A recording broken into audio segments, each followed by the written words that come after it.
Good morning student, मैं Rashmi Dubey from SKLGT public school. Class 10th में second chapter है आपका ग्रामर में वाच्य। वाच्य क्या होते हैं? वाच्य का अर्थ होता है बोलने का विषय, यानी जो भी हम बोलते हैं उसको हम वाच्य कहते हैं। जो भी अपने मुंह से हम बोलते हैं यानी जो बोलने का विषय होगा वो हमारा वाच्य होगा। क्रिया के जिस रूप से यह ज्ञात हो, क्रिया के इस कोई भी रूप हो, उससे हमें ये पता चले कि क्रिया का मुख्य विषय कर्ता है, कर्म है या उसे भाव है, उसे हम वाच्य कहेंगे। यानी क्रिया के रूप से हमें जब यह पता चलता है कि क्रिया का मुख्य विषय कर्ता है, कर्म है या भाव है, उसे हम वाच्य कहते हैं। वाच्य 3 प्रकार के होते हैं। कौन कौन से होते हैं? देखिए, सबसे पहला आता है हमारा कृतवाच्य, दूसरा कर्मवाच्य और तीसरा भाववाच्य।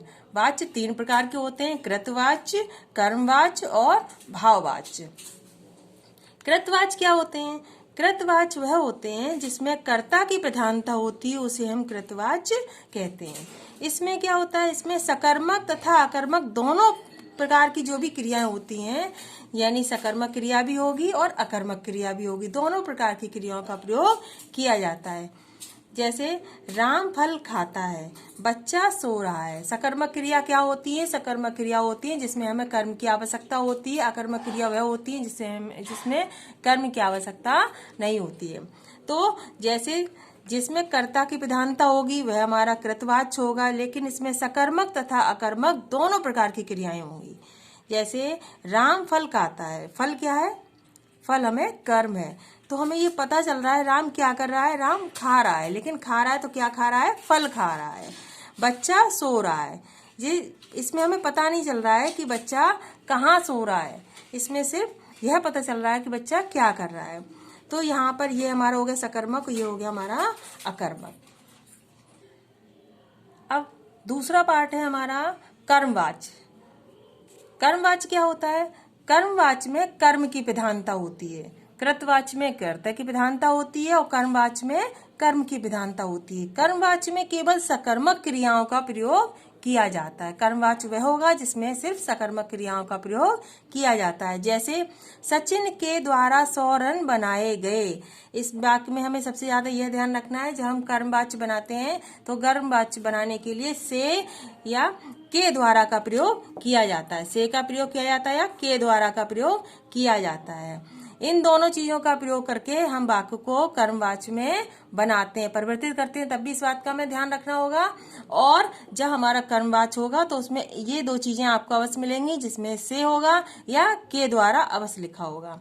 जैसे बच्चों से गीत गाया जा रहा होगा, यहाँ पर हमें मिल गया, इससे हमें पता चल रहा है ना ये कर्मवाच्य है। इसी प्रकार से सचिन के द्वारा, यहाँ देखिए के द्वारा, यानी कि कर्मवाच्य, कर्मवाच्य में कर्म की प्रधानता होगी। कर्मवाच्य में केवल कर्म सकर्मक क्रियाओं का प्रयोग किया जाता है, यानी कि इसमें सकर्मक क्रियाओं का प्रयोग होगा। और इसमें 2 चीजों का विशेष ध्यान रखा जाता है इन वाक्यों में, से या के द्वारा, इनका प्रयोग जरूर किया जाता है।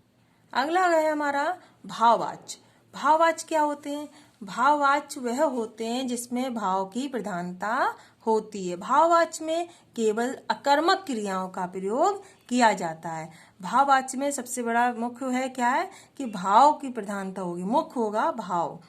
भाववाच्य में केवल अकर्मक क्रियाओं का प्रयोग किया जाता है।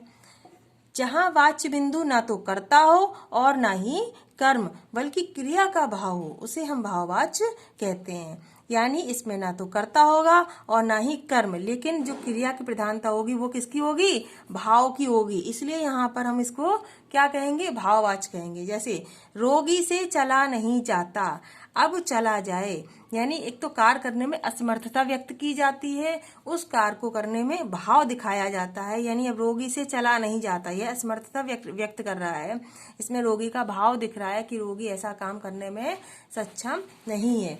तो भाववाच्य में हमें सबसे पहले ध्यान रखना है कि भाववाच्य में हमारी किसकी प्रधानता होगी? भाव की प्रधानता होगी। भाववाच्य की प्रधानता में केवल अकर्मक क्रियाओं का प्रयोग किया जाएगा, जहां वाच्य बिंदु न कर्ता होगा और न ही कर्म होगा, बल्कि क्या होगा? क्रिया का भाव होगा। इसलिए हम उससे पहचान पाएंगे हमारा क्या है? भाववाच्य। रोगी से चला नहीं जाता, यानी रोगी से चला नहीं जाता, वह रोगी चलने में असमर्थ है, अब चला जाए, यह भी हमारा क्या है? भाववाच्य। इन तीनों वाच्यों को आप अच्छे से तैयार कीजिए। लर्न कीजिए, एक बार इनको बुक के द्वारा पढ़िए। जो आपकी सरस्वती की बुक दी गई है, तो जो आपकी 9th क्लास में थी, उसी बुक में आपको ये वाच वाला चैप्टर मिलेगा। इसको आप घर में आराम से पढ़िए, तैयार कीजिए इस चैप्टर को।